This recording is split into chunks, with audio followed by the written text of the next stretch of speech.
ہیں جی ڈیفنس لاہور سے ایمان جاوید، وہ کہتے ہیں سر سیاست میں اسٹیبلشمنٹ کے کردار کے بارے میں آپ کا کیا خیال ہے، یا مجھے کہنا چاہیے کہ وزیر اعظم پر اسٹیبلشمنٹ کا اثر و رسوخ، آپ اس بارے میں کیا کہنا چاہتے ہیں؟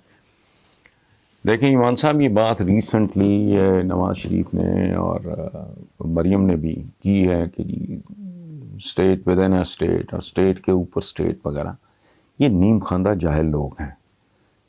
انسانی تاریخ کا جو پاور پلے ہے، یہ سارا یہ جہاں بانی جو ہے، اس میں ایک دن بھی کبھی ایسا نہیں آیا جب اسٹیٹ کے اوپر اسٹیٹ نہ ہو، اسٹیٹ کے اندر ایک اسٹیٹ نہ ہو۔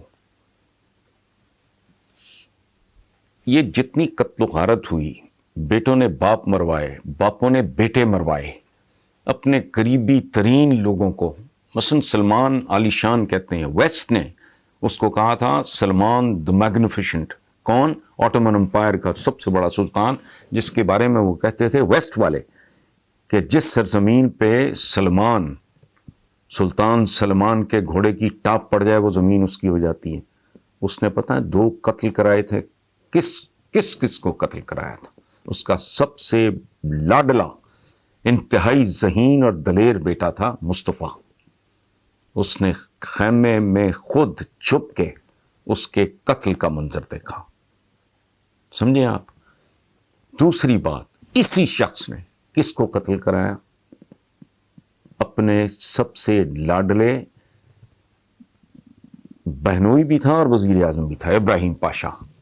اس کو بھی اتنی بے رحمی سے اس کی قبر کا بھی نام و نشان نہیں ہے، ٹھیک ہے؟ اورنگزیب عالمگیر کے بارے میں کہتے ہیں لوگ، اسے بڑا صوفی اور پرہیزگار کہتے ہیں۔ اس کے بارے میں مشہور ہے کہ اس نے نہ کبھی نماز چھوڑی تھی، نہ اس نے کوئی بھائی چھوڑا۔ What was that? یہ امریکن الیکشن ہو رہا ہے، اب یہ کیا ہو رہا ہے؟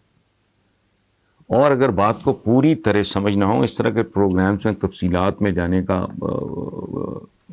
جانا بہت مشکل ہوتا ہے، تو ایک سیریز ہے امریکن ہے، وہ آپ دیکھ لیں۔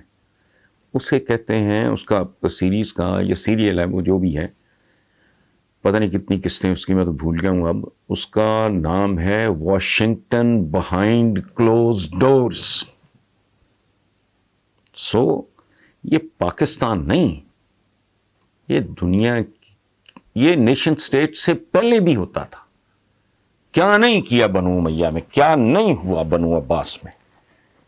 اور اپنی آپ ابتدائی اگر تاریخ پڑھ لیں تو حضرت امیر معاویہ نے حضرت علی کی خلافت سے انکار کیا۔ موٹی سی بات میں عرض کرتا ہوں کہ خلافت میں اور ملوکیت میں فرق کیا ہوتا ہے۔ آپ بیعت لینے کے بعد، یعنی اس کو ووٹ سمجھ لیں آج کی زبان میں، بیعت لینے کے بعد جب اقتدار لیتے ہیں وہ ہے خلافت۔ اقتدار پہ قبضہ کرنے کے بعد جب آپ جبراً بیعت لیتے ہیں تو اسے کہتے ہیں ملوکیت۔ یہ ایک پرانا کھیل ہے، جب سے ریاست بنی ہے، ملک بنے ہیں، اس وقت سے لے کے آج تک یہ کھیل کسی نہ کسی شکل میں جاری ہے۔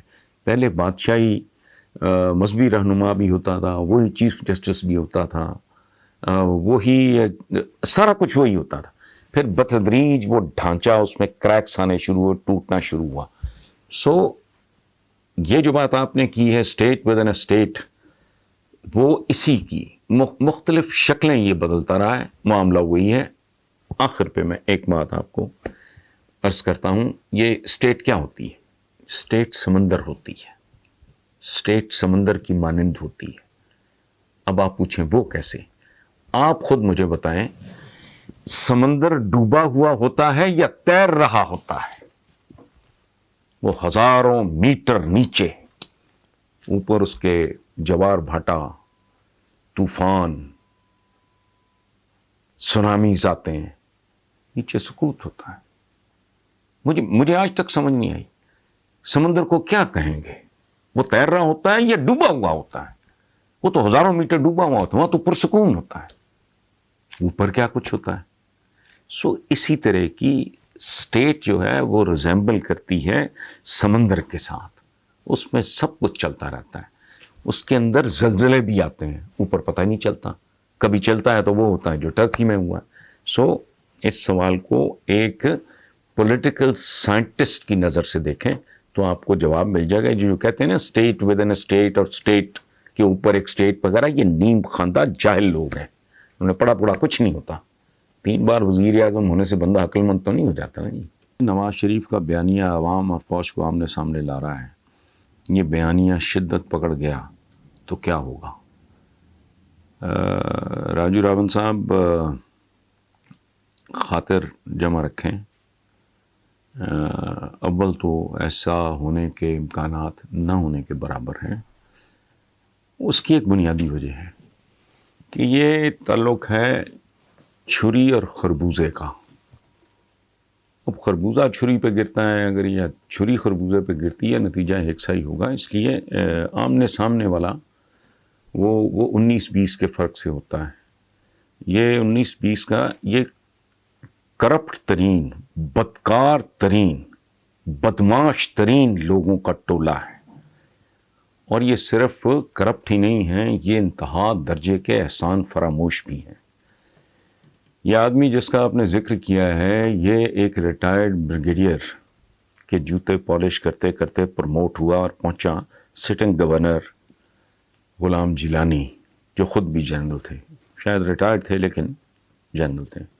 اس کے بعد اس آدمی نے نقب لگائی اور پہنچا جنرل ضیاء الحق تک، یعنی ٹوٹل 100%، یعنی جسے کہتے ہیں نجیب الطرفین فوج کا پرورتا۔